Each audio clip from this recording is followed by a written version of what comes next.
In this episode of Looking at Pydantic, I want to take a look at a really interesting idea called a field. So to get started, let's just define a really simple class.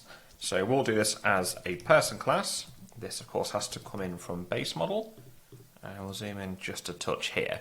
So what I'm going to be doing with this class is just defining a couple of different fields. So we might have things like name, age, and then I'm going to do a couple of extra little bits as well to try and prove how useful fields are. But basically what a field does, it adds extra information and validation rules to your model fields that regular type hints can't express. So let's just say, for example, if we did something like name a string, like this here. So say if we made a person instance and then did name is equal to 10 here, because my type hint is saying name is a string, if I pass in name as not a string or something like this, it's going to give me an issue to say, okay, yeah, something's gone wrong here. Whereas, of course, if we then pass in this as a string, then it's more than good to go. Now, the problem comes when we start to do things like this. Now, what if I passed in name as a string, but that string's empty? This is still a valid string, it's just an empty string. A field can come in to basically take care of these situations. So if we say name is a string, in fact, we'll clear up here first, and we'll say name is a string, and this is equal to a field. I'm probably going to do a second video on this to cover the more advanced use cases, but let's just go through the basics in this one.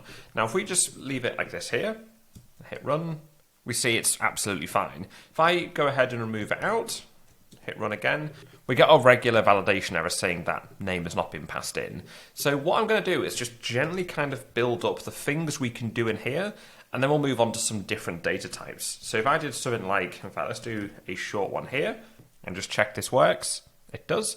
Now, one of the things we can do is we can be quite specific about the lengths of our strings. So if I come ahead and do 3 dots, this first of all tells me that this is a required thing. You can see here, actually, if I just do this, the ellipsis kind of goes in by default anyway.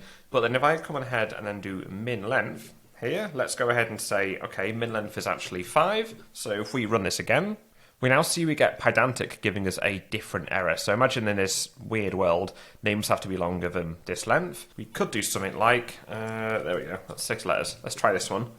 This one should work. Yeah, it looks good.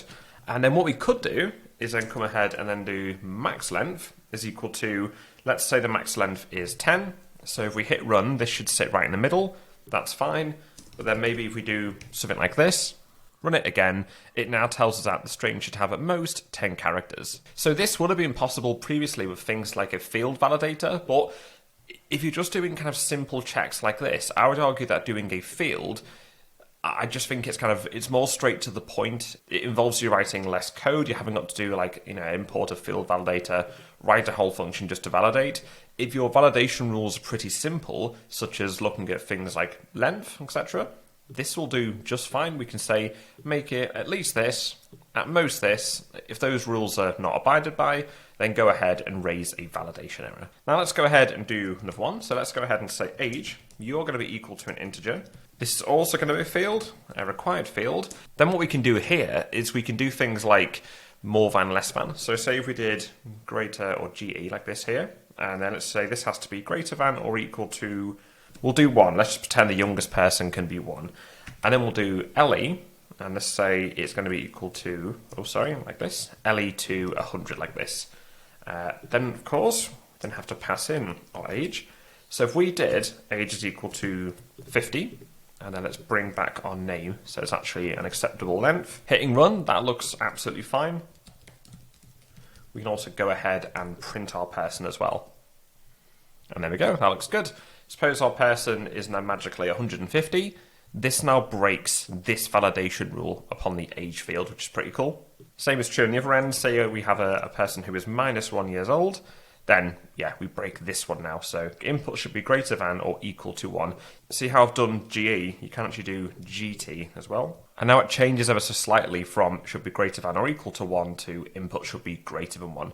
So, yeah, you could do this for this one as well. So if you did GT and LT, this is now saying greater than and less than. But yeah, I'm going to leave these as greater than or equal to and less than or equal to. And then what we could do, I suppose, for our age as well, we could also go ahead and do default is equal to 10, like this here. So this doesn't have to be a required field. We can go ahead and just say, set up Trevor, validate this one. By default, the age is going to be 10, but if they do pass in their own age, just check that it isn't below this or above this here. Okay, the next one's going to be a bit more interesting. If I just go ahead and do this here, what I've brought in this time is a regular expression or a regex, so we can be a bit more specific about these sort of things that are being passed into our models. So suppose we did something like zip code here. Let's go ahead and say this is a string. It's going to be a field, a required field in this case. Then to use this regex here, it used to be regex inside this, but that's actually been deprecated. It's actually pattern nowadays. So if we go ahead and do this and put this inside here. So if we hit run, because this is not a default field, it's required, it's going to complain that's not here. Yeah, looks good. And then let's go ahead and do zip code. Now this is basically asking for 5 numbers, that's it. So if we go ahead and do zip code equal, let's just do, I don't know, 1, 2, 3, 4. We'll just try 4, and in this case, it's complaining. It doesn't match the regex pattern. We do 1, 2, 3, 4, 5. Then our model's perfectly happy to accept this one here, which is kind of cool. So these ideas here roughly cover, in my view, the basics of how to use fields. These are something that I try and use fairly often. In my view, these just give you a really simple and powerful way to do some quick validation without you having to make things like field validators. Of course, if you want to be really pedantic and maybe do some more complex checks, field validators are still perfectly valid to use. I use them all the time when I have to do much more stringent checks. But for basic stuff such as checking length, greater than, less than, a string matching a regex, go ahead and try and use field because they are incredibly useful. Cheers for watching, guys, and see you all in the next video. Have a great weekend.